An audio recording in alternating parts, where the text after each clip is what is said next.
Fala pessoal, mais uma vez trazendo para vocês aqui um vídeo um pouquinho mais extenso, que a gente coloca só aqui no YouTube. Então, para você ficar sabendo primeiro, se inscreva no canal.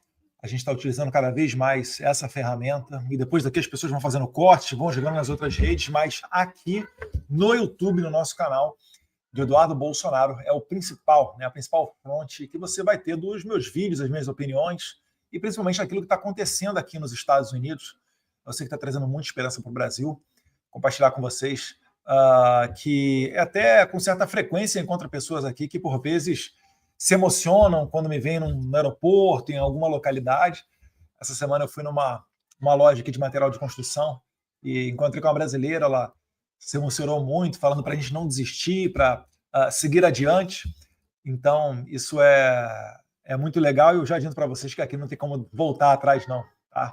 Estou lembrando aqui dessa cena, compartilhando com vocês, mas para dizer que a gente está firme e se você quiser me ajudar, aperta no botão de inscrever aí no YouTube ou me siga nas outras redes, no X no YouTube, que a gente vai ter muita coisa para falar, muita batalha para enfrentar juntos. E eu tenho certeza que, com fé em Deus, a vitória está com a gente. Então, enquanto você vai se inscrevendo, curtindo e etc., a gente vai rodar uma apresentaçãozinha aqui. And by the way, I see in the audience the son of the president, who has been fantastic. Would you please stand up? The job you've done during a very tough period of time is just fantastic. And I know your father appreciates it, that I can tell you.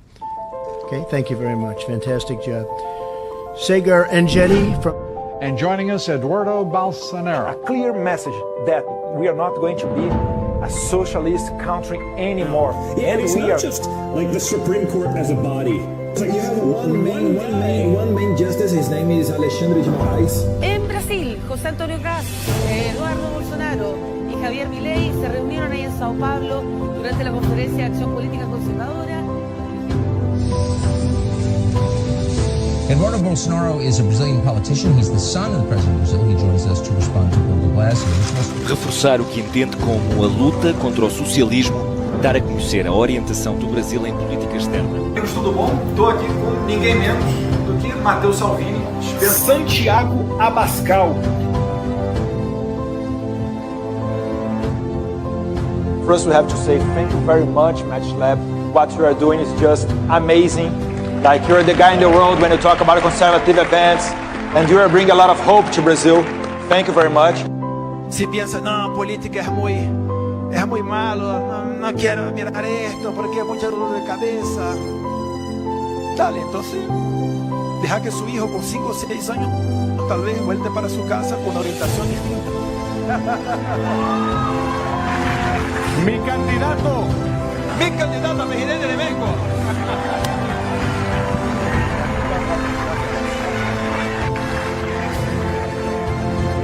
Movimiento de defender, a pesar de todo y contra todo, estos valores conservadores en tu país. Nuestra esencia no cambia por cuenta de las elecciones. Vale lembrar que esses países são monarquias, tradicionalmente monarquias, e sempre sinalizando por uma abertura. Fato que não ocorre aqui com Cuba ou Venezuela, por exemplo, poucas vezes criticado por esses mesmos jornalistas que falam besteira sobre esses países. Qualidade de vida sensacional. O último país nosso foi o Catar. Vamos a hablar, pero de lo de la oposición, ¿quién te cae bien? Y a mí me gusta más Milei, porque Milei. todo lo que habla de la economía, que es lo que más tiene conocimiento, es lo que estamos haciendo en Brasil. Entonces, cuando mira los resultados de Brasil, de la deflación, 3 meses consecutivos de deflación. Mira. So what happened is not only that we reduced the number of crimes, it was the biggest drop ever in the history of Brazil in murders rate. I know his son. I find his son to be outstanding. He's a brilliant, wonderful young man. I'm very happy he appointed him. I think it's a great appointment. I know his son, and that's probably why they did it. He's outstanding. I'm very happy with that appointment.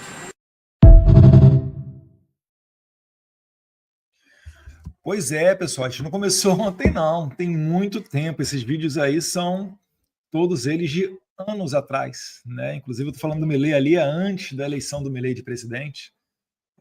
Os outros ali, diversos outros ali também são de bastante tempo atrás. E eu aprendi, né, nesse privilégio que Deus me deu de poder acompanhar o meu pai, presidente da República, durante 4 anos, né, parlamentar durante 28, e depois mais 17 de Forças Armadas, que eu devo ter pego ali 1/3 pelo menos, né, metade desse tempo aí de meu pai, tenente e capitão do Exército Brasileiro. Isso me ensinou que a gente só combate a mentira com a verdade. Isso me ensinou que a cada vez que falam mal de você, você tem uma oportunidade para crescer, para fazer desse limão uma limonada. E eu estou dizendo isso por quê? Porque eu quero comentar com vocês inicialmente essa matéria aqui do Estadão. Primeiro, né, vamos mostrar aqui que... Calma aí.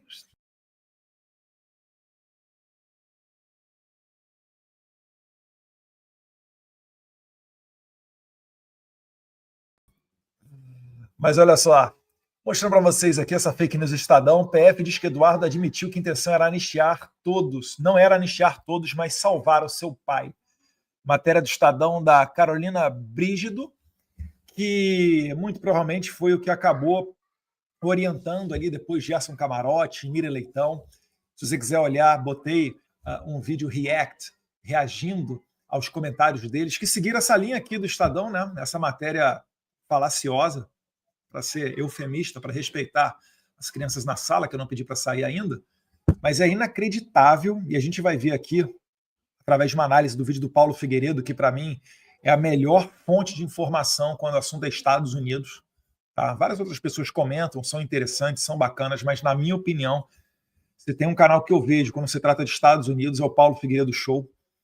E é interessante por quê? Porque ele, de 2 anos para cá, ele está participando, ele está metendo a mão na massa, ele está indo nas reuniões.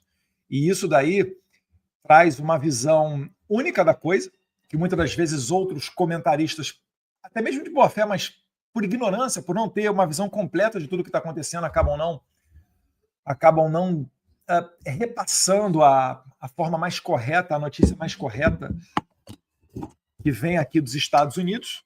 Então, recomendo a você fortemente a seguir o Paulo Figueiredo, tá? Paulo Figueiredo Show. Tem outros canais também, por exemplo, esse vídeo aqui que vocês vão ver daqui a pouco dele, eu extraí da TV Flórida, tá? É um grupo de brasileiros que montou um canal profissional no estado da Flórida, botou o nome de TV Flórida, mas tudo ali repercute, gira em torno da comunidade brasileira no exterior ou dos assuntos do Brasil. Então, bem interessante também para vocês seguirem. E é sensacional porque não é só o brasileiro médio que a maioria só lê o título da matéria, os jornalistas também. Tá? Se o Camarote, se a Mira Leitão, não sei, né, vou dar o benefício da dúvida para eles, se eles tivessem lido aquilo que eu disse nas trocas de mensagem com meu pai, que foram vazadas pela Polícia Federal, inclusive, não, foi Eduardo, publicidade, tá, então vamos dar publicidade nas câmeras do MJ Flávio Dino, no dia 8 de janeiro, vamos dar publicidade às câmeras do xingamento do Moraes lá em Roma, enfim, não tem nenhum bobinho aqui. Então o termo vazado está apropriado, e tanto foi vazado que ontem, ou melhor, anteontem, o meu telefone celular acabou sendo vazado, tem um monte de esquerda me mandando mensagem, né? Já lamento porque eu troquei o número de telefone. Então, isso tudo daí foi vazado e eles não olharam a mensagem que eu falei com meu pai. Eles não leram, porque se eles tivessem lido, eles não conseguiriam ter a mesma extração aí que a Carolina Brígido, do Estadão. Porque o que eu falo na mensagem é justamente o contrário, vocês vão ver aqui comigo. E aí eu começo perguntando para vocês, até por favor, deixa aqui no comentário, vocês todos já curtiram aqui o nosso YouTube, para esse vídeo mais longe, mas deixa nos comentários. Você também estaria disposto a colocar o teu pai para cumprir cadeia pesada em nome de correr um risco para salvar todo o seu país? O que eu estou querendo dizer é o seguinte, a gente está aqui no meio de uma encruzilhada, onde, quando eu falo tudo é nada, não é da boca para fora. Tem muita coisa em jogo, tem muita coisa em risco. Se eu não tivesse me preparado para esse momento, o Moraes já teria me derrubado. Ele congelou a minha conta bancária e a conta bancária da minha mulher. Como é que eu vou sustentar os meus 2 filhos aí? Para você que me segue no Instagram, principalmente, às vezes no Stories, eu coloco um pouquinho da minha vida familiar lá. Como é que eu ia sustentar aqui o Kik e a Geórgia? O Moraes é perverso, ele é malvado, o jogo é bruto. Se eu estivesse no Brasil, que vocês acham agora? Teriam ou não teriam pego meu passaporte apreendido? Deixem nos comentários para eu saber a opinião de vocês, porque eu também leio os comentários, tá? Não todos eles, obviamente, que graças a Deus são muitos, mas uma boa parte deles sim. Quando ameaçaram pegar meu passaporte, muita gente falou, Eduardo, você está exagerando. Não, volta para o Brasil, vai perder o mandato. Olha, pode ser o final da tua carreira. 40 anos de idade é jovem para político. Poxa, você é um cara que está bem encaminhado aí para Senado Federal. Quantas pessoas não gostariam de ser senador no Brasil? Para poder prestar um bom trabalho. E também para ter, sim, um conforto. Eu te digo, como deputado federal, o trabalho nunca, o salário nunca atrasa, tá? Nunca vi na minha vida um salário atrasado de deputado federal. Conversando com colegas que estão na iniciativa privada, isso não é certeza. Ou por vezes o salário é curto. O salário de deputado, se a coisa apertar muito, eu consigo daqui a colar, fazer um remanejamento, né? Tem margem para isso, priorizar outras coisas. Enfim. Mas fica aí essa reflexão para vocês. E vamos começar agora, então. Tempo depois, no dia 7 de junho. Esse vídeo aqui do Paulo Figueiredo. Já disse para vocês para seguir ele na rede social. E ele traz aqui aquilo que é mais importante nessas trocas de mensagem todas, que é para a gente desmentir a fake news aqui do Estadão. E vocês vão acompanhar o raciocínio e também os meus comentários. Eu vou entrar em alguns detalhes aqui que o Paulo não entrou, mas o Paulo ele tem total noção, Paulo Figueiredo tem total noção de tudo aquilo que tá acontecendo, e eu acho que o Brasil merece aqui umas palmas para ele, um parabéns, um obrigado, porque também é algo muito corajoso, né? Nesse caminho todo, tentam colocar todo tipo de tentação no meio dele, para tentar te calar, para tentar te fazer mudar de ideia, mas eu acho que a gente formou uma equipe muito boa, porque primeiro entre nós não tem frescuragem. Em bom português, né? Depois eu vou colocar no final aqui o comentário do meu vídeo com o pastor Silas Malafaia, onde ele me chama de babaca, e eu vou fazer um comentário também desse vídeo ao final. Mas entre nós não tem frescura, não tem vaidade, não tem querer um estar acima do outro, e é por isso que o negócio roda muito bem. A gente acaba se complementando. E por mais que eu não jogar casca de banana e intriga entre nós, isso daí não vai para frente, né? Vamos voltar aqui, começar a fazer a análise. Um tempo depois, no dia 7 de junho de 2025, o Eduardo encaminhou algumas mensagens ao Jair Bolsonaro falando sobre o pronunciamento que o Trump havia feito em defesa do Jair, que tinha acabado de acontecer, e também sobre a anistia. E o Eduardo disse assim: Eduardo Bolsonaro, Trump sobre Bolsonaro, estarei observando a caça às bruxas de Jair Bolsonaro e suas famílias e milhares de apoiadores de perto. Isso aqui, gente, é começo de junho, tá? Isso aqui é quando o Trump começou a fazer aquela primeira declaração na rede social dele, na Truth Social. Aí o Eduardo diz assim: se a anistia light passar... Isso aqui é o que está em jogo, tá? Também, deixa eu contextualizar. Nesse momento aqui está acontecendo uma pressão ou uma dúvida entre apoiar aquilo que foi chamado de anistia light, que nem anistia era, né? Na verdade era uma redução de penas. Teria gente que iria progredir para o semiaberto, outros provavelmente não, né? Mas isso daqui colocaria tudo em risco. O que é tudo em risco? Isso daqui permaneceria o Alexandre de Moraes forte, com muita interferência ainda na eleição de 2026. Porque você não está achando, né, que o Alexandre de Moraes vai deixar a eleição do ano que vem, depois de tudo que ele fez em 2022, deixar a eleição do ano que vem ser limpa e justa, né? Ele não vai deixar que sejam eleitos senadores para fazer o impeachment dele. Ele sabe disso. Ele sabe quem são os candidatos, ele sabe quem são as pessoas. Então ele vai querer, mais uma vez, tentar ter um domínio, exercer um papel sobre o TSE para tentar controlar as rédeas do país. Eu acho que essa altura do campeonato vocês já não duvidam mais que ele tem essa conduta de mafioso. A última... Ou a gente arriscar tudo para, ainda que podendo sacrificar décadas de prisão do meu pai, a gente buscar fazer o remédio mais efetivo, que resultaria no resgate da democracia brasileira, na volta da liberdade ao Brasil e acabar com Alexandre de Moraes e o seu regime de censura e de perseguição política. É isso aqui que está em jogo nesse momento. E aí o Paulo vai começar a explicar também. ajuda a vida do Trump nos Estados Unidos terá sido o posto do Trump. Eles não vão mais ajudar. Temos que... Aí, esse ponto é um ponto muito importante. Temos que decidir entre ajudar o Brasil, brecando o Supremo Tribunal Federal e resgatando a democracia, ou enviar o pessoal que teve num protesto que evoluiu para uma baderna para casa num semiaberto. Então, repara só, o que eu estou falando? É que é o seguinte, se o Congresso fizer um acordo, né, o pessoal da direita fizeram um acordo, e forem por esse caminho de redução de pena, que não é anistia, é redução de pena, deixar o pessoal ainda com tornozeleira, e sabe-se lá se isso daí seria permitido, se a STF não iria declarar essa lei inconstitucional.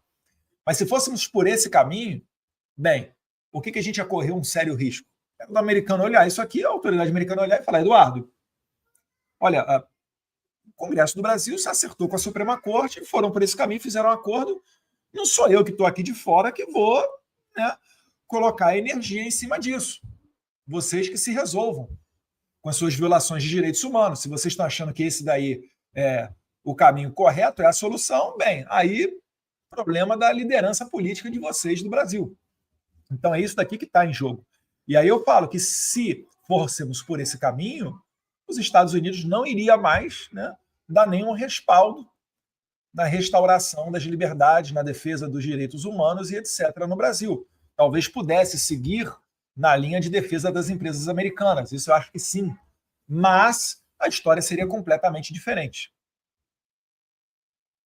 Isso sem falar que o STF pode decretar essa intervenção do Congresso no regimento interno da Corte, o duplo grau de jurisdição interno, como inconstitucional, pois violaria a separação dos poderes.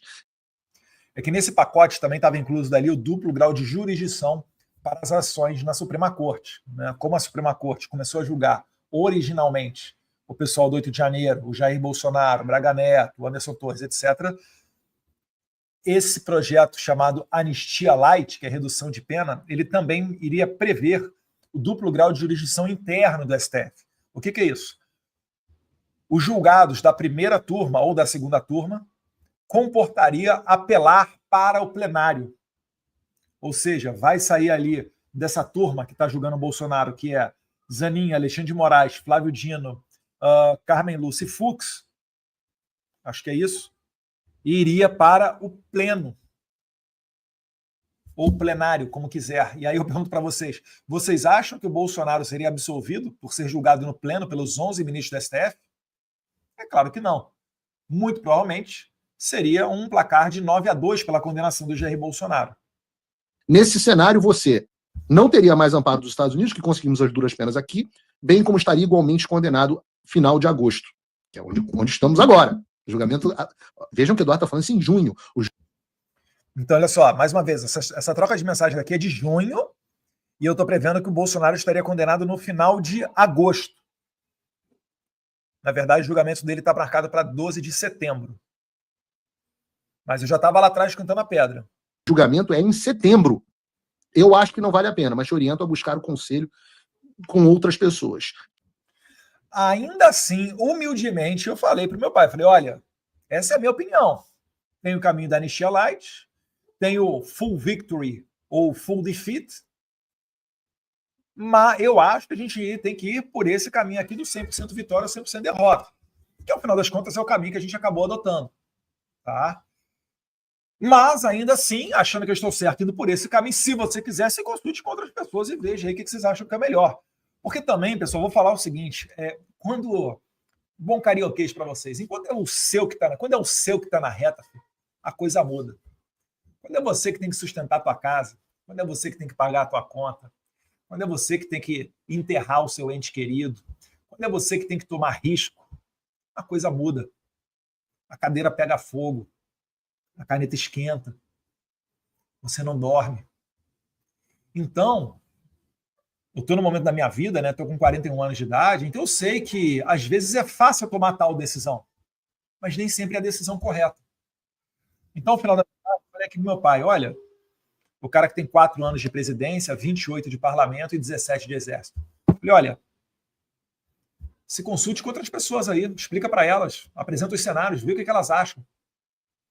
Mas muito confiante na minha estratégia, né? Na verdade, minha não, né? Na nossa, que sou eu e Paulo Figueiredo, de que estávamos certos em eu, no caso, de fazer essa pressão, mas do nosso projeto. Tire do cálculo o apoio dos Estados Unidos. Qual estratégia você tem para atingir esse objetivo? É simples. E aí, mais uma vez, vamos lá. Faz uma reflexão aqui comigo, pessoal. Se fôssemos pelo caminho da tal anistia light e os Estados Unidos deixassem de ter a sua atenção voltada para o Brasil. Tira o Trump da jogada, tira a lei Magnitsky, tira a retirada dos 8 vistos da Suprema Corte, agora do Pacheco, do Lewandowski, etc., Padilha. Tira essa atenção dos Estados Unidos para com o Brasil. Como é que você acha que estaria o Brasil hoje? Muito provavelmente, o julgamento de JB estaria sendo feito agora. Nem começo de setembro, não. Final de agosto mesmo. Porque o Moraes acelerou tanto, né, essa coisa toda, ele atropelou até direito de defesa. Eu lembro do Vilardi e do Paulo Bueno, advogados do Bolsonaro, pedindo uma dilação de prazo que qualquer traficante pé de chinelo no Brasil tem. E nem isso o Alexandre de Moraes deu, porque ele estava acelerando os processos, estava acelerando os prazos para condenar o Jair Bolsonaro ainda esse ano. Mas tira os Estados Unidos da equação. Conta para mim, o que é que você acha que aconteceria com o Brasil?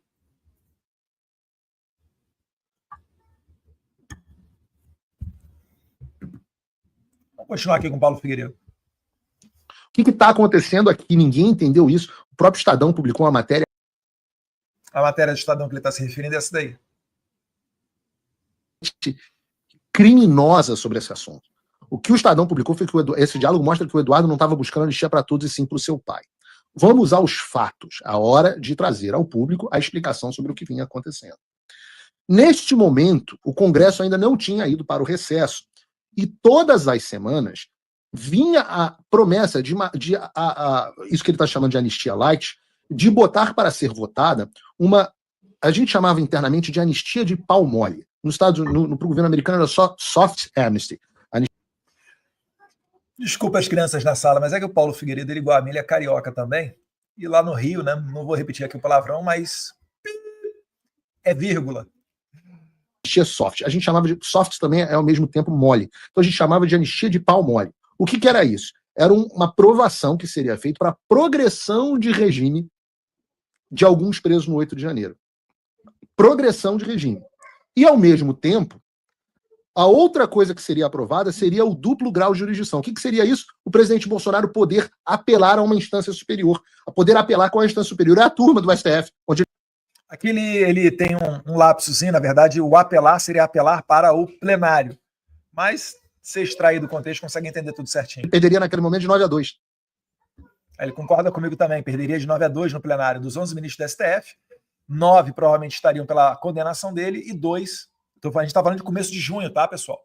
De lá para cá, muita água rolou embaixo dessa ponte aí, graças a Deus.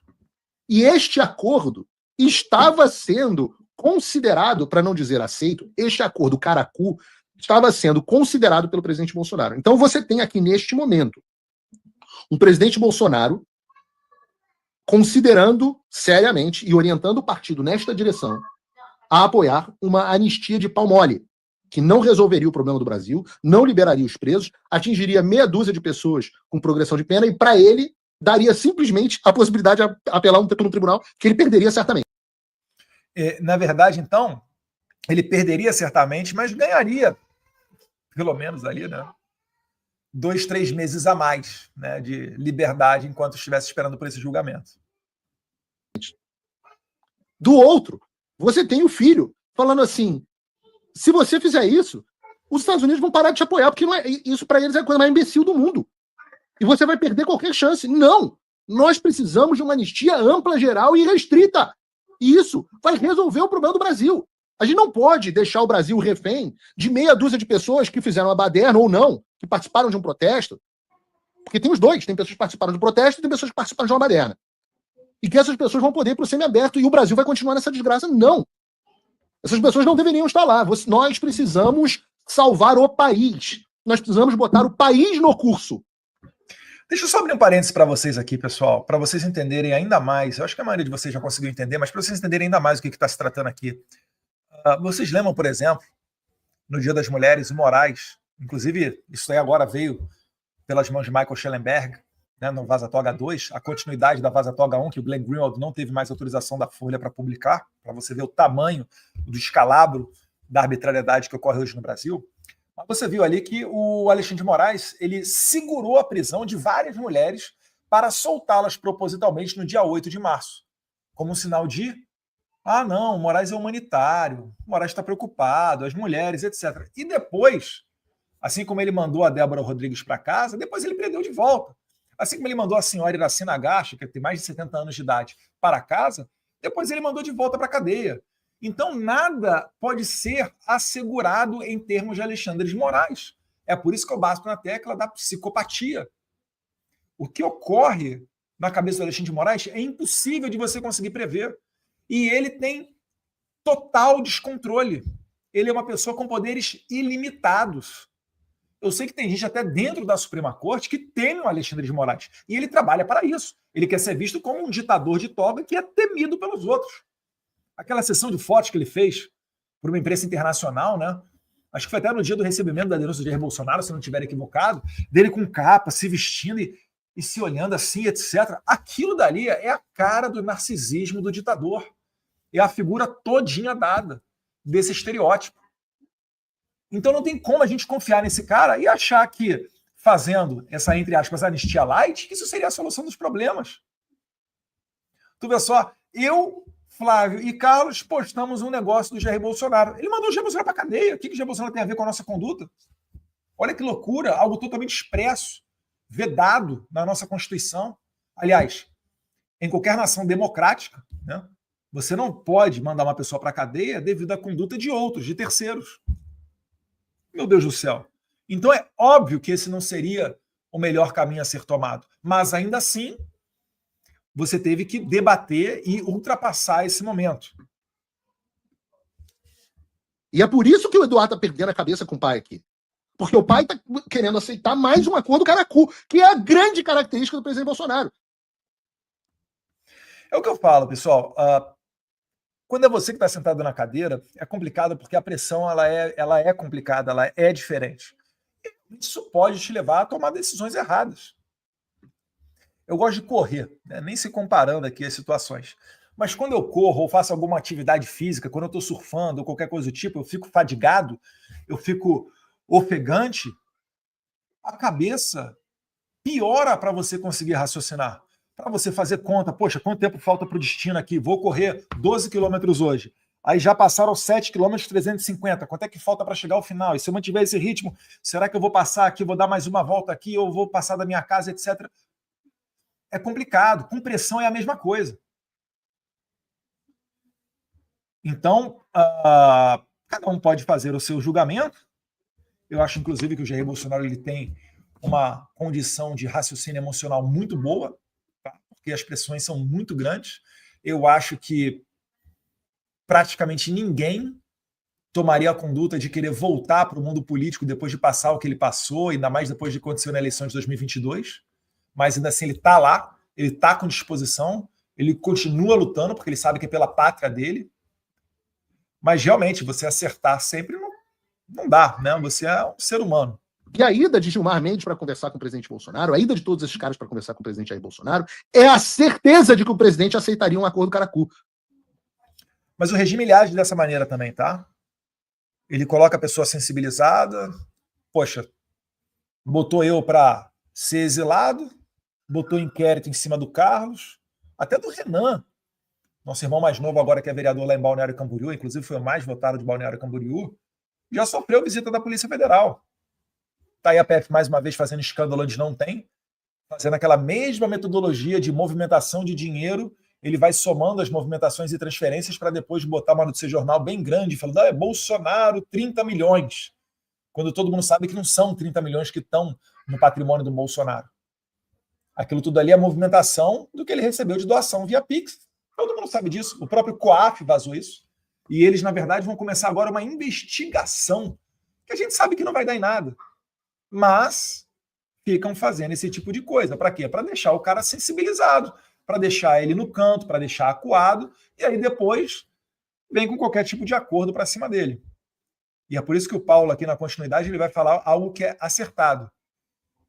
Deixa eu até botar aqui na tela grande, ou melhor, na nossa câmera ali. Quem controla Estados Unidos é Eduardo Bolsonaro e Paulo Figueiredo. Não que nós controlemos autoridades americanas, porque a gente não tem influência nenhuma, domínio nenhum sobre ninguém no Congresso nem na Casa Branca. Não é isso. Eu estou falando que aquilo que é estratégico, aquilo que sai do Brasil para chegar às autoridades aqui, obrigatoriamente passa por Eduardo Bolsonaro e Paulo Figueiredo, qualquer tipo de opinião, qualquer tipo de conselho, qualquer tipo de tentativa de aproximação.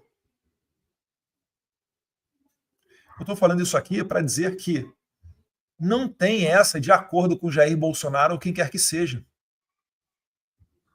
Como Paulo Figueiredo fala, né? Vai ter que sentar aqui no colo do papai. É por isso que a estratégia está dando certo. É por isso que o nosso projeto está caminhando. E o nosso projeto é muito simples. Não é ficar rico, não é acabar com as instituições brasileiras, não é detonar com ninguém. É simplesmente deixar o jogo constitucional correr conforme a Constituição sempre previu. Que é com a harmonia entre os poderes.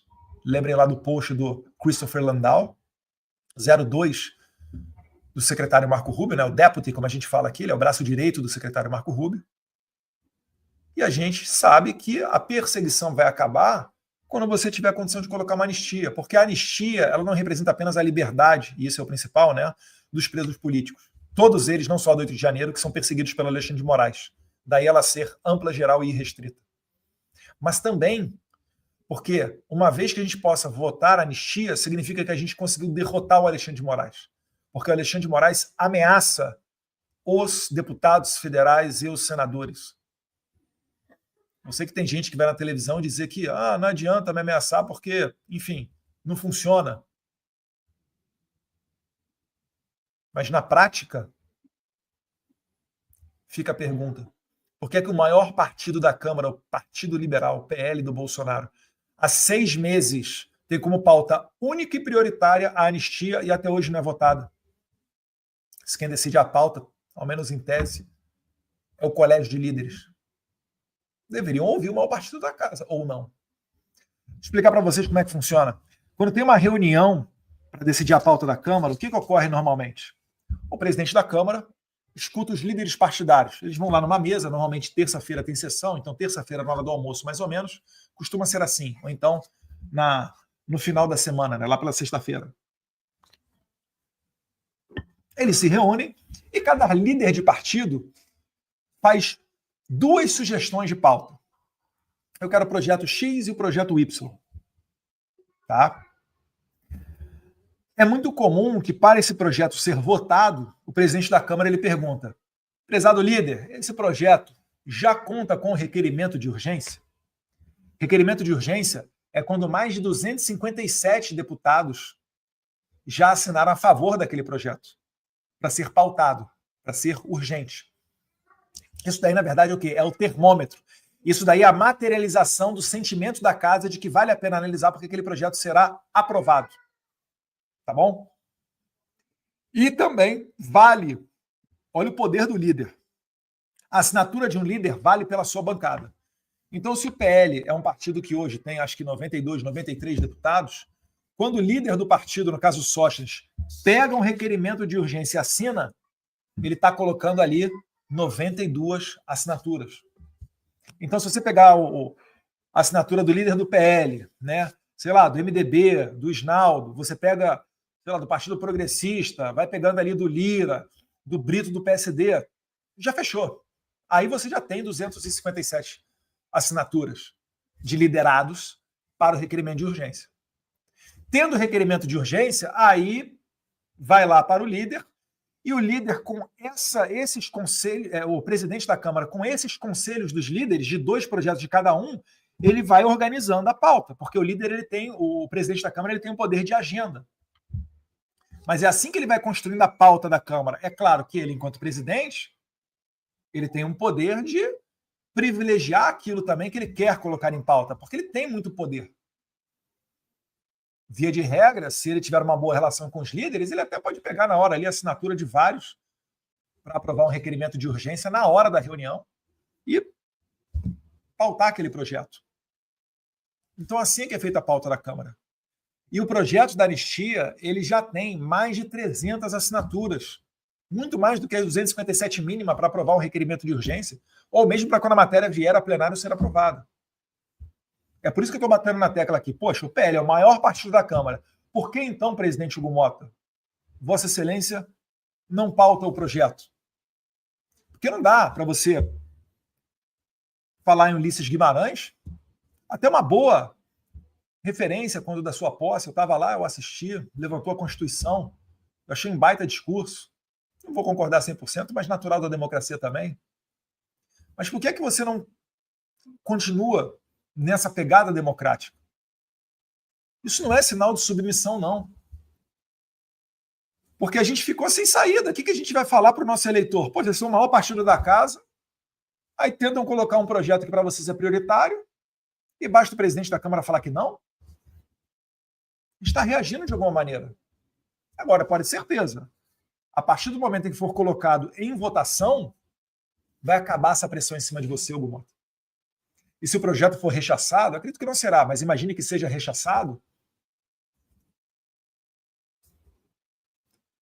pelo menos fizemos a nossa parte e entramos num jogo democrático. Mas se o projeto for aprovado, que eu acredito que será, porque tem mais de 300 votos a favor e a pressão da população está em cima, e pressão da população funciona no Congresso, vocês sabem disso, vídeo dos impeachments que já foram aprovados, de Dilma e Collor, sem entrar no mérito deles, mas todos eles com ampla participação da população nas ruas. Se for aprovado, podem ter certeza, o presidente do Senado, Davi Alcolumbre, não será óbice para análise desse projeto da anistia.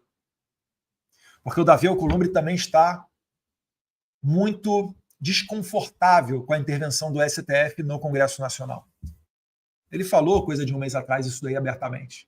Disse que, olha, não dá para a gente a todo momento aprovar uma lei aqui, um partido qualquer aqui da casa, que vai perder, que vai ficar revoltado porque perdeu um projeto de lei, isso daí faz parte das votações da democracia, vai lá no STF, cruze a praça, vai no STF e derrube a lei. Ele estava querendo limitar as pessoas que pudessem entrar no STF, pedindo para derrubar leis aprovadas pelo Congresso. Mas, enfim, isso explicado, vamos dar continuidade aqui no Paulo Figueiredo. Claro, os caras passaram anos falando assim, vamos fazer um acordo caracu, que o Tarcísio convence o presidente e o presidente vai aceitar. Só que neste momento está claro que do lado de cá não vai funcionar mais isso. E é isso que o Eduardo está falando. Então não é que o Eduardo está dizendo, não, só queria uma anistia para o pai. Pelo contrário, o que o Eduardo está dizendo aqui, analfabeta funcional, esqueci o nome da repórter do Estadão, a Eduardo... Carolina, eu não consigo ver daqui se tem acento, né? Se for brígido, aquilo dali é um acento. Toda a proparoxítona ela é acentuada. É isso mesmo, é brígido, não é brígido não. Brígido. Carolina Brígido, Paulo. Manda ver. Mostra que o Eduardo só queria uma anistia para o pai. É o oposto, ô jumenta. O que está dizendo esse diálogo é que o Eduardo Bolsonaro queria uma anistia ampla, queria não, quer. É a posição que nós temos aqui dos Estados Unidos e é a posição que nós vamos manter até a última consequência. Nós queremos uma anistia ampla, geral e restrita para pacificar o país. Nós queremos, nas palavras do Eduardo Bolsonaro, nós queremos libertar o Brasil, resgatar a democracia. Isso é um negócio que me deixa bravo, né? Porque é mentira. Vão falar, fizeram uma pergunta outro dia para o presidente da Câmara, Hugo Mota. Hugo Mota, o que você acha das ameaças do Eduardo Bolsonaro? Ameaças é o teu... Eu estou convidando o Hugo Mota e Davi Alcolumbre para entrarem aqui na Casa Branca, para saírem de lá com uma redução de tarifa, ou quem sabe até tarifa zero, para serem os pais da criança, para irem grandes para as suas reeleições. Eu nem sei se é reeleição do Davi Alcolumbre ano que vem, mas para um capital político grande, para suas bases. Headline de jornal fazendo comemoração, produtor batendo palma. Eu quero é libertar o Brasil, e essa libertação começa por libertar o Congresso Nacional. Mais uma vez, porque eu vi como é que foi a aprovação, com quase 370 votos, da prisão, da manutenção da prisão do Daniel Silveira. Uma interferência clara do STF. Depois, interferência clara do ministro Barroso com relação ao projeto de lei do voto impresso, a PEC, 315 da Bia Kicis. foi lá no Congresso, falou com 11 presidentes de partido. O que eu quero é acabar com isso. A gente não pode entender que isso daí é normal. E o resgate do Brasil passa por essa libertação também do Congresso. Não basta libertar o Jair Bolsonaro. Não basta reduzir a pena dos presos e mandar ele para o semiaberto. Não basta. Não vai bastar, porra. Entendam isso. Não adianta vir com proposta de anistia merda. A anistia é ampla, geral e restrita. Senão nem anistia é, né? Vamos combinar. Igualzinho ao que meu avô promulgou em 79. E detalhe, né? O que o avô do Paulo promulgou, general Figueiredo, então presidente, promulgou em 79, foi para sequestrador de banco, sequestrador de autoridade, assassino de autoridade. Teve cônsul no Brasil que foi sequestrado, teve embaixador que foi sequestrado, 4 aeronaves foram sequestradas, levaram para Cuba, teve gente assassinada, major alemão que foi assassinado no Rio de Janeiro, que confundiram com o cara que pegou o Che Guevara na Bolívia. Isso aí foi coisa barra pesada, e esse pessoal foi anistiado. Agora, as mesmas pessoas, ou pelo menos o mesmo grupo ideológico, que a esse tempo pedia anistia para essa rapaziada barra pesada, agora diz que não cabe a anistia para o pessoal do 8 de janeiro, pelos perseguidos do Moraes, que não mataram ninguém, não sequestraram ninguém. Pelo amor de Deus, né? Pelo amor de Deus.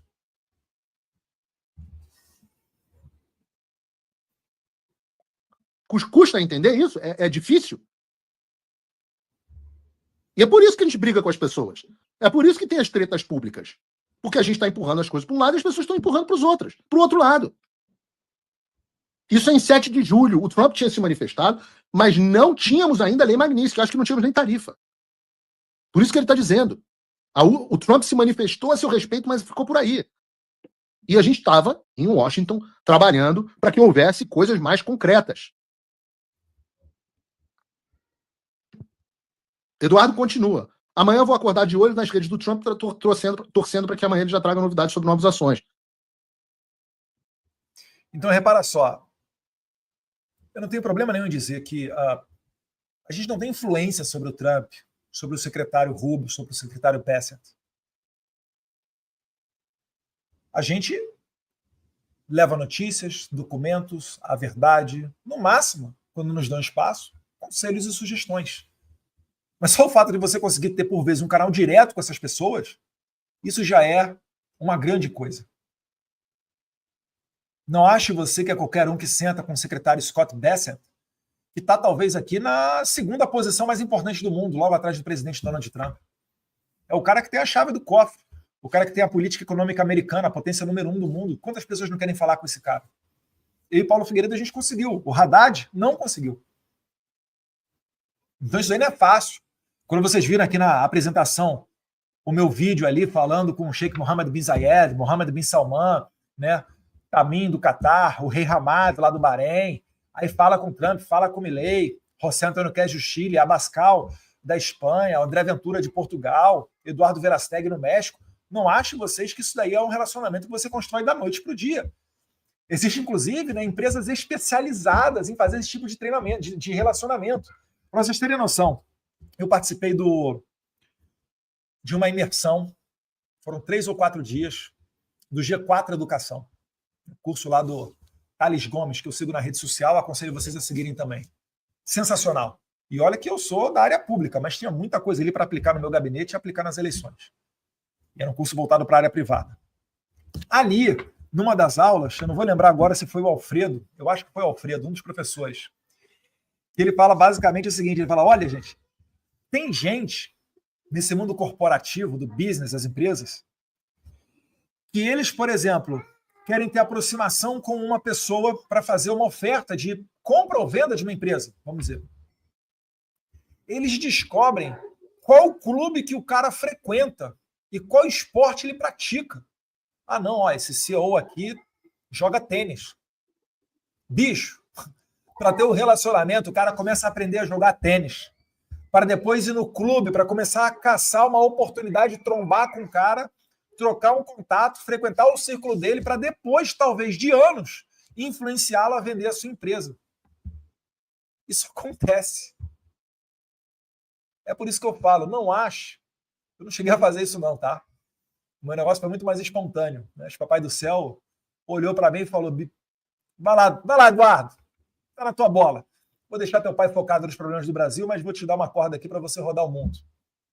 Gastando dinheiro do próprio bolso, muita classe econômica quebrando a coluna, mas valeu muito a pena. Né? Enfim, então, quando você tem a oportunidade de ter a orelha de uma dessas autoridades que chega até o Trump,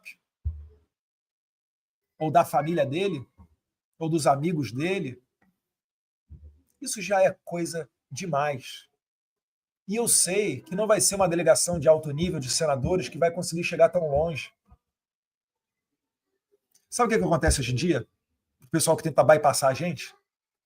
Quando vocês batem nas mesmas autoridades que eu e Paulo batemos, e não são poucas, inclusive no State Department, certa vez uma diretora falou, né? Olha, eu não sei o que vocês fizeram, mas vocês sacudiram a administração Trump de maneira que todo mundo sabe de vocês, todo mundo sabe do que está acontecendo no Brasil. Nesse momento você dá aquela risada interna, né, de satisfação, da certeza do serviço bem feito. E aí, quando tentam nos bypassar e acessar essas autoridades, elas nos acessam. Paulo, Eduardo, quem é esse fulano aqui? Quem é esse plano? Ó, recebi aqui um e-mail assim, assim, assado. E aí, filho, eu falo, esse daí é 7-1. Não, esse cara aqui é gente boa. Não, vale um encontro. Aqui você vai perder tempo. Por causa disso, disso, disso. Então você acaba gerando uma confiança das pessoas que estão no meio do jogo. E isso daí é muito mais do que gratificante. Gratificante fica só para massagear o teu ego. Isso daí é essencial no momento que a gente está vivendo no Brasil para evitar acordos do tipo caracu, para evitar de ser bypassado e para que o projeto siga adiante, como graças a Deus tem seguido de maneira muito boa. Estou muito feliz com os resultados. Vocês também estão felizes com o Alexandre de Moraes com dificuldade de ter um cartão de crédito? Mas além da felicidade, como eu falei, gratificante para o ego, existe um resultado prático disso, que é nenhum dos outros ministros quer levar essa vida de merda que o Alexandre de Moraes está começando a levar agora. De que adianta você ter a tua esposa em processos bilionários se o dinheiro que você ganha, você não vai conseguir comprar, Alexandre de Moraes, o seu vinho de $15 mil ou o seu relógio de mais de $100 mil. Me permita agora abrir um parênteses aqui e arriscar fazer uma piada que pouquíssimas pessoas vão entender. Alexandre de Moraes, seu cafajestinho. Hã? Não adianta, não. Nós estamos muito bem posicionados.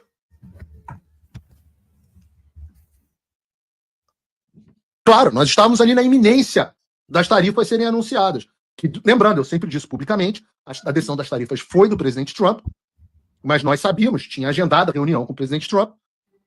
A reunião aconteceu no dia 4 de julho. Então é normal que no dia 7 de julho, Trump foi lá, a primeira coisa, 4 de julho é feriado dos Estados Unidos, dia 7 de julho foi segunda-feira, a primeira coisa o Trump se manifestou. Se eu não me engano, no dia 10 de julho vem as tarifas.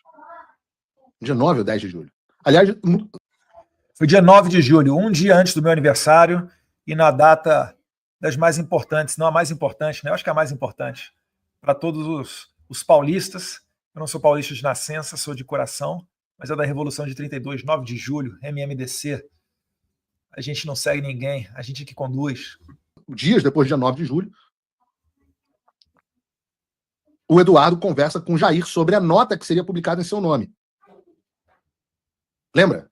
Dia 7 o Trump fala, dia 9 o presidente Bolsonaro ainda não tinha manifestado não tinha se manifestado sobre o tema. Então, o Jair Bolsonaro, ao que parece, ele estava pensativo sobre uma declaração acerca das tarifas. Aí você imagina a quantidade de pessoas que ele tem contato, que o cercam, que falam para ele, pegou mal, tarifa não, etc, e tal, enfim. É complicado. Porque os pau mole estavam lá para o presidente.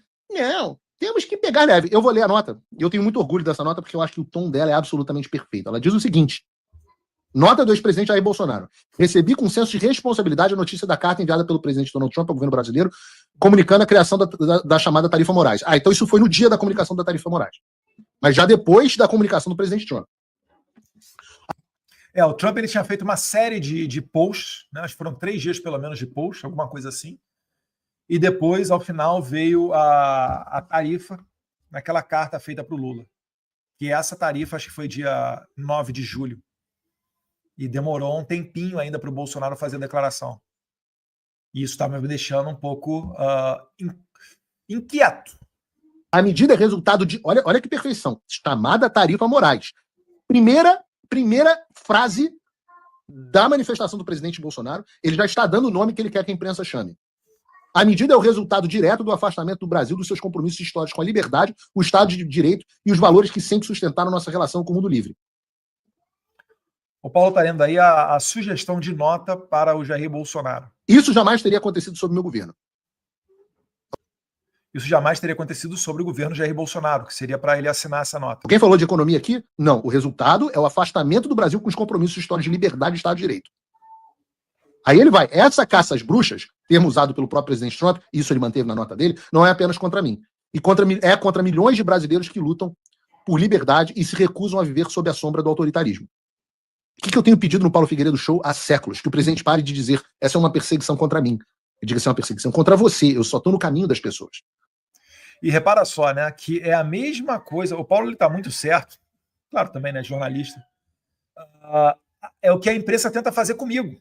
O que a imprensa tenta fazer? Ela tenta descredibilizar a grandiosidade da anistia, a necessidade dela, tenta reduzir isso a algo pueril, a algo que seria apenas algo pessoal do Eduardo.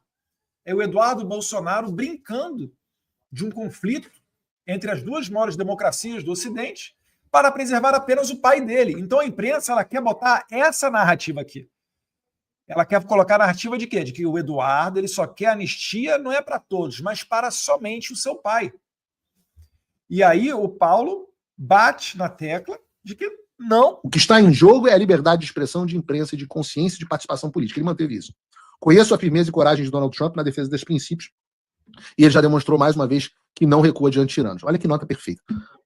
O Brasil caminha rapidamente para o isolamento e a vergonha internacional. A escalada de abusos, censura e perseguição política precisa parar. O alerta foi dado e não há mais espaço para cinismo ou omissão. Aí, a parte que eu pedi para colocar. Peço ao Congresso... Olha o plano sendo colocado em prática lá atrás, a despeito do presidente Bolsonaro. A despeito. Porque ele não seguiu essa nota na íntegra. Ele tirou a tarifa Moraes e tirou essa parte. A tarifa Moraes, gente, é magnífico. Porque você, em 2 palavras, né, você colocou até com hífen ali, em uma expressão, você consegue botar na cabeça das pessoas a raiz do problema. Qual é a raiz do problema? É o Alexandre de Moraes. Quando você fala tarifa Moraes, se vocês forem ver os meus tweets, as minhas declarações no Facebook, etc., né, as minhas legendas lá no Instagram, eu sempre coloco lá tarifa Moraes, eu boto ainda para todo mundo entender perfeitamente, a tarifa Moraes de 50%. E só o Brasil está tomando 50% dessa última leva. É para você sacramentar e colocar na cabeça das pessoas aquilo que está acontecendo. Essa jogada não é de marketing, é de comunicação. É uma transparência para você entender facilmente, para qualquer pessoa entender facilmente que o Moraes é que é o culpado por aquilo, e não Lula. Como quis, inclusive, o PL, né, através...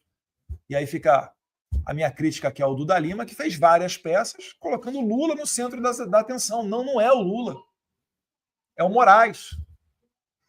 Poxa, Eduardo, mas se a gente bater no Moraes, isso daí teve até parlamentar falando, né? Se a gente bater no Moraes, a gente pode sofrer represália. Eu sei disso. Eu tô aqui no exílio. O Paulo não pode voltar para o país dele, a gente sabe disso. Mas o negócio é o seguinte: se 100 deputados fizerem isso, o que o Alexandre de Moraes vai fazer? Vai para cima dos 100? Olha que fotografia perfeita você fica para não haver dúvida e para constranger qualquer jornal de esquerda, inclusive do mundo, querer dizer que o Brasil não vive uma ditadura. Eles vão ter que reconhecer que vive uma ditadura. Agora, é o que eu falo, haverá sacrifício. Esqueça, se você é um político, ou se você está dentro do PL, esqueça que você vai ter um mar calmo para navegar. Vai ser sacrifício, pancadaria, ranger de dentes, segurar a onda, resistir.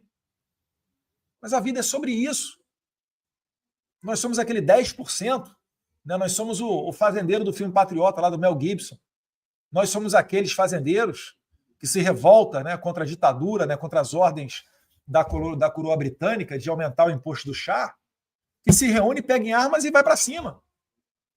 Tem um meme muito bom do Trump Jr. que ele botou no dia da independência dos Estados Unidos, que é uma cena famosa daqueles soldados norte-americanos com aquele cabelinho lá de época do final do século XVIII, eles num barco indo para o combate, e aí um deles fala, né? Aí vem o meme, aí um deles lá falando, senhor, falando provavelmente o comandante deles, nós temos que voltar, porque um juiz de primeiro grau, eles falam district judge, né? Um juiz de primeiro grau disse que a gente não pode fazer isso que a gente está fazendo. É claro que é um meme, mas se o líder daquele barco fosse seguir a ordem desse juiz de primeiro grau, ele retornaria e não teria feito a independência dos Estados Unidos, que depois resultou numa Constituição, numa emenda, e cerca de quase 250 anos de um período estável daquele que se tornou o farol das liberdades e da democracia no Ocidente, o exemplo a ser seguido. Então a gente não pode seguir as ordens do Alexandre de Moraes e de nenhum tirano. Rebelar-se diante disso é obrigação se você está nesse campo de batalha. É claro, eu não quero que você pegue ali a ponta do fuzil do inimigo, bote na sua cabeça e aperte o gatilho. Você vai ter que fazer isso daí com inteligência. Mas é agora ou nunca. Entendam, não teremos outra oportunidade para resgatar o nosso país. Peço ao Congresso Nacional que haja com urgência aprovando uma anistia ampla, geral e restrita, como primeiro passo para resgatar a normalidade institucional. Ainda é possível corrigir o rumo, mas o tempo está acabando. Aí o Eduardo vira e fala assim, me dá o ok para eu enviar para a imprensa. Nunca veio. Nunca veio. Eu estava em viagem, eu fiz essa nota em viagem com a minha família num cruzeiro. Eu estava arrancando, eu não tenho pentelho no saco, mas se eu tivesse, eu estava arrancando todos, de raiva. Da nota não está sendo publicada e das pessoas dizendo, não, o presidente não pode falar isso, não pode falar tarifa Moraes, vai provocar o Moraes. Para vocês saberem o que eu passo. Para vocês saberem, isso aqui nunca é público. Mas muitas vezes eu tenho que sentar aqui e fazer o programa com vontade de cortar os pulsos. Com um assessoramento merda que trouxe o presidente Bolsonaro até essa situação. E um presidente que, obviamente, fragilizado, que já adora um acordo caracu, sendo assessorado pelas pessoas que nos trouxeram a essa situação. As pessoas que nos trouxeram a esta situação de merda. Mas eu digo a vocês, vale a pena lutar. Porque acabou que, mesmo de longe aqui, a gente conseguiu vencer várias dessas batalhas. Não foi feito o acordo caracu. Essa questão da anistia light, ou redução de pena, ela saiu da esfera de cogitação e agora está na esfera de cogitação a anistia. Eu creio piamente que será aprovado. E mais pressão virá dos Estados Unidos. Podem ter certeza disso.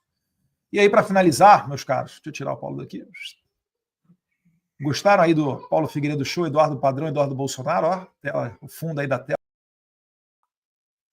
E para finalizar, eu trago para vocês aqui uma questão muito mais, né, de fofoca lá, Polícia Federal, do que qualquer outra coisa. Vazaram um monte de coisa, um monte de áudio e nenhum crime, percebeu? Nenhum crime. Nem no Pix os caras conseguem dizer que teve lavagem de dinheiro, porque quando eles começam a descrever o que foi a movimentação para chegar nesses 30 milhões, mais uma vez, né? É igual em 2022, teve uma matéria da UOL também, muito baixo nível, falando de as casas do presidente Bolsonaro. Aí pega os 5 irmãos dele, pega 2 ex-mulheres, todos os filhos, e vê o que cada um já comprou de apartamento. Só que é o seguinte, comprou e vendeu. O Flávio, por exemplo, fez isso um bom tempo, né? Compra na planta, vai e vende. Compra apartamento, espera valorizar, vende, etc. Qualquer coisa do tipo. Pegaram tudo e somaram tudo isso para fazer uma metodologia fantástica e bizarra para dizer não às 100 casas vinculadas a Jair Bolsonaro. Fizeram com o Pix a mesma coisa agora, né? Ah, não, transferiu de não sei aonde. Pegou lá, acho que 17 milhões que foi do Pix inicialmente. Depois acabou mais, porque todo dia tinha gente mandando. Ah, não, transferiu daqui para cá, investiu em renda fixa, investiu em papel, voltou, não sei o quê, pá. Cada movimentação dessa, se ele pega os 17 milhões de uma conta, sei lá, do Banco do Brasil e transfere esses 17 milhões para uma conta no Bradesco, que seja, eu nem sei se ele tem conta lá, seriam 34 milhões de reais que a Polícia Federal falaria que o Bolsonaro tem. Ou movimentou. E quando a pessoa lê aquilo, ela vê o quê? Ela vê lá a cifra, 34 milhões, Jair Bolsonaro, e já pensa, né? Poxa, como é que pode? Não, tem treta nisso aí, o cara não pode. Presidente do Brasil, 34 milhões? Aí depois criminaliza isso. Fala, não, ele transferiu para o Eduardo. Aí eu transferi um X para minha esposa, para fazer qualquer coisa lá que seja. Assunto nosso. Dinheiro privado, assunto é nosso. Aí eu falei, congelou a conta da minha esposa também. Os caras são muito descarados, sem vergonha. Mas no meio disso tudo, veio um áudio curioso, que é o áudio do Silas Malafaia. E aí as pessoas mais desavisadas que não me conhecem deviam achar que vão colocar uma intriga. Vamos dividir o grupo. Bota o Eduardo publicamente xingando o pai dele, vai dividir o pai, jogar o pai contra o filho. Bota o Malafaia dando chamada no Eduardo, contando para o Jair. E isso daí vai fazer eles dispersarem. Muito pelo contrário, meus caros. Muito pelo contrário. Quando saiu esse vídeo, eu falei, eu vou fazer um vídeo de apoio ao Malafaia. Eu fiz. Mas agora eu vou aqui a comentar o áudio do pastor. Vamos lá. Agora, presidente, a boa. Dá parabéns ao Flávio, pô! Falou certo, cacete. Na CNN, na Globo News, eu não sou a favor da taxação, não, mas tem que sentar para conversar sobre a anistia. Pô, tudo a carta do Trump é para você. Toda arrombada que o Trump deu no mundo é sobre economia. Você, com o Brasil, é sobre você, cara. Então, o que ocorre aí? O pastor Silas Malafaia está dando a famosa red pilada no Jair Bolsonaro. E nisso aí pode ter certeza, estamos juntos. Né? O Paulo Figueiredo, eu e ele. Mas nesse momento, eu não tinha uma comunicação muito alinhada não, né? Muito próxima do pastor Silas Malafaia. Isso daí também é um problema. Quando você não tem a proximidade na comunicação, isso dá margem para ruído. Então, o pastor Silas Malafaia estava tomando a conduta dele de acordo com aquilo que ele estava vendo circular por aí, em rede social, em imprensa, etc. E ele estava, de certa maneira, até aconselhando de maneira correta aqui o presidente Bolsonaro. Ele só vai errar, escorregadinha ali na hora que ele vai dar uma puxada de orelha no meu ouvido, e eu vou falar daqui a pouco sobre isso. A faca e o queijo está na tua mão, cacete! E nós não podemos perder isso, pô! Percebe-se? Trata-se de mais um caso de carioca. E vem teu filho babaca falar merda, dando discurso nacionalista, que eu sei que você não é a favor disso. Dei-lhe um esporro, cara. Mandei um áudio pra ele de arrombar. E disse pra ele, a próxima que tu fizer, eu gravo um vídeo e te arrebento. Falei pro Eduardo, vai pro meio de um cacete, pô. O cara tá sendo contra você, essa fogueira de merda de vaidade. Mas dá parabéns ao Flávio, tá? Foi certinho, é isso aí. Vou dar parabéns a ele também. Vambora. A faca e o queijo está contigo. Deus está contigo, compadre. Eles estão ferrados. Vão ter que sentar no colinho. Tá? Essa que é a verdade. Um abraço. Ai, tem como não amar? Opa! Tem como não amar o pastor Silas Malafaia? Isso parece alguém que decorou um texto? Isso parece alguém que ouviu marqueteiro e fabricou um discurso? Isso é uma pessoa sincera, de carne e osso, igual a mim e você, aconselhando um amigo. E glória a Deus, que não é um baba-ovo, que de baba-ovo os políticos são cheios em volta. É por isso que eu prezo por ter essa proximidade, por que não dizer amizade com o pastor Silas Malafaia. Mas Eduardo, ele te chamou de babaca. Você agindo dessa maneira, você está abrindo flanco para que outros chamem de babaca. Opa, calma aí. Nem todo mundo é igual ao pastor Silas Malafaia, não, tá? É preciso você entender coração daquele que está te criticando. Eu sempre falei isso para vocês. Você que já me segue há mais tempo aqui no canal, se não, já vai lá, já se inscreve no canal, me segue nas redes sociais que estão passando aqui embaixo. Você sabe, eu já disse para você. Existem dois tipos de pessoa quando você vai debater. Principalmente debater, né? Mas aquela pessoa que quer o seu mal, que vai te criticar, por vezes vai até dar uma floreada ali para querer posar na foto como crítica construtiva, mas que na verdade só quer te destruir. Existe o cara que puxa a tua orelha querendo o seu bem. E aí está o pastor Silas Malafaia. Então, essas pessoas, o que a gente tem que pedir a Deus? Paciência e serenidade, para você ser centrado o suficiente, ouvir aquilo e saber, cara, calma aí, eu estou errado. Vou engolir a seco. Não vou deixar meu ego falar mais alto. E vou mudar minha conduta. E pode ter certeza, eu já fiz isso algumas vezes.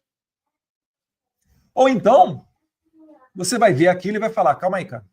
Esse cara está fazendo essa crítica, ou está falando esse tipo de coisa, mas ele é bem intencionado.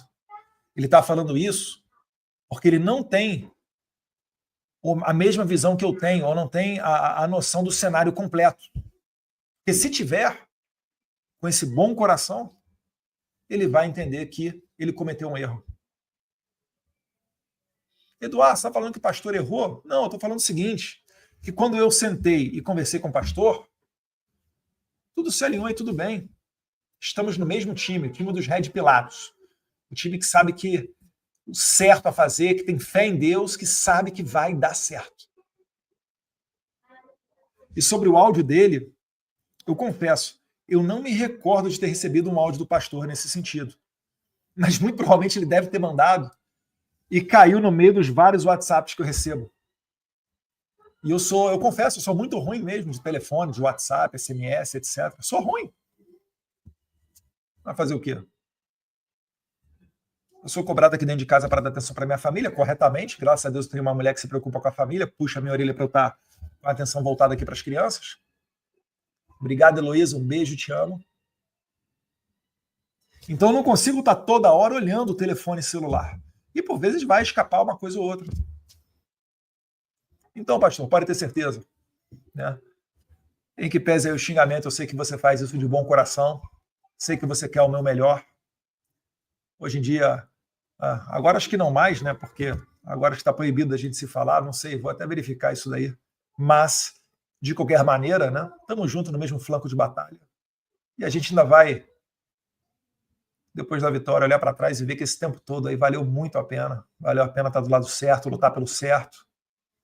E todos remando, né, na mesma direção para resgatar o nosso Brasil, as nossas liberdades. Finalizo aqui, meus caros, pedindo mais uma vez para não deixar essa fake news prevalecer, tá? Então, por favor, compartilhe esse vídeo aqui ao máximo, manda ele para o maior número de pessoas. Eu quero dar continuidade nesse trabalho que eu estou fazendo aqui nas redes sociais, que começou há muito tempo, quero continuar nele, mesmo aqui no exílio, ter essa proximidade. Para quando você assistir um vídeo meu, já vai ali, já clica no botão de like. Se você quiser pegar trechos, né, desse vídeo e botar para rodar também no canal, criar um canal de corte, fica à vontade, vou te agradecer muito, tá? Não vou derrubar a sua monetização. É claro, né, não vai me dar golpe. Se for me dar golpe, a gente vai botar quente em vocês. Inclusive, já tinha gente pedindo Pix aí, se passando pela Heloísa. Vou ver se eu faço um stories agora aqui para colocar na minha rede social, no meu Instagram. Então, se você pode me dar uma ajuda, é me seguir nas redes sociais. Elas estão passando aqui embaixo, né? Você tem ali o YouTube, provavelmente é o que você está vendo agora, canal Eduardo Bolsonaro. No X e no Instagram, eu sou o Bolsonaro SP, lembrando, né? Bolsonaro de São Paulo. E no TikTok a gente tem um canal novo lá, bolsonaro.sp, tá? TikTok é importante porque a gente começou do zero esse canal, esse perfil. E antes eu tinha um TikTok, mas acabei perdendo a senha, não consegui recuperar, enfim, criamos esse novo aí, bolsonaro.sp, beleza? Espero contar com vocês, se inscreve no canal, compartilha e certamente vai ter mais vídeo novo muito em breve e aqui você fica sabendo em primeira mão. Um abraço, fique com Deus.